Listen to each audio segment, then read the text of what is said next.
Office কক্ষে বসে আছেন প্রধান শিক্ষক ও 4 জন সহকারী শিক্ষক। শ্রেণীকক্ষে নেই কোনো শিক্ষার্থী। যে সময় বিদ্যালয় শিক্ষার্থীদের পদচারণায় মুখরিত থাকার কথা, সেই সময়ে বিরাজ করছে শুনশান নীরবতা। জানা গেছে, বিদ্যালয়ের এক সহকারী শিক্ষিকার বিরুদ্ধে পরকীয়া সম্পর্কের অভিযোগকে কেন্দ্র করে পাঠদান বন্ধ। তাই শিক্ষার্থীদের ফিরিয়ে দিয়েছেন অভিভাবক ও এলাকাবাসী। মঙ্গলবার এই ঘটনা ঘটে গোপালগঞ্জের কোটালীপাড়া উপজেলার 156 নং চিশতি সহকারী প্রাথমিক বিদ্যালয়ে।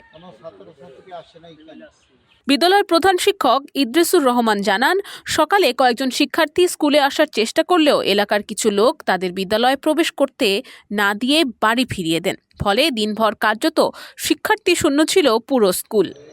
আমার বিদ্যালয়ের আজকের এই অবস্থা সম্পর্কে আমি পিছনে কিছুই জানি না, কিন্তু আমাকে আজকে সকালে এলাকাবাসী ডাকার পরে কিছু ঘটনার কথা আমাকে বলছে, কিন্তু এটা আমি কিছুই জানি না। আমি চাকরি করে খাওয়া দাওয়া করে ঘুমিয়ে থাকি।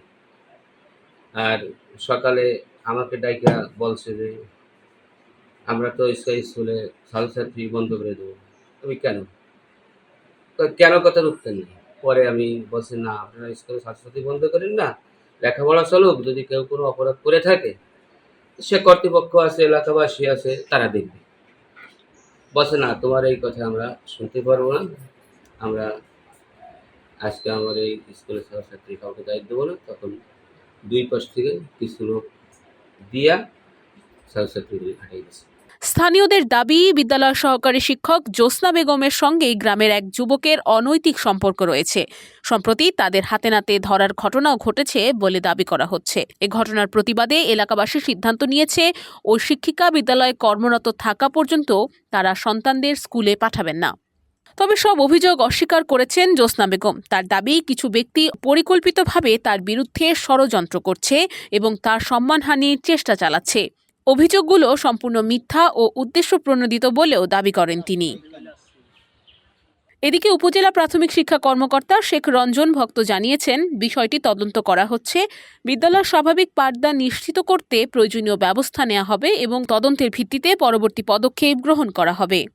এলাকার লোকজন ছাত্রছাত্রী ঢুকতে দিচ্ছে না স্কুলে।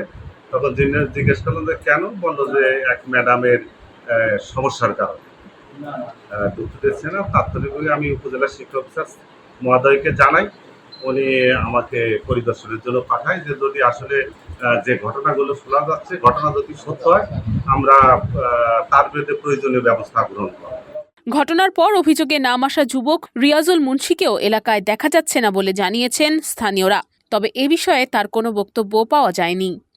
এক শিক্ষিকাকে ঘিরে ওঠা অভিযোগের জেরে শেষ পর্যন্ত সবচেয়ে বড় ক্ষতির মুখে পড়েছে শিক্ষার্থীরাই। কারণ মঙ্গলবার পুরো দিন কার্যত বন্ধ ছিল বিদ্যালয়ের পাঠদান কার্যক্রম। ডেস্ক রিপোর্ট, এদিন।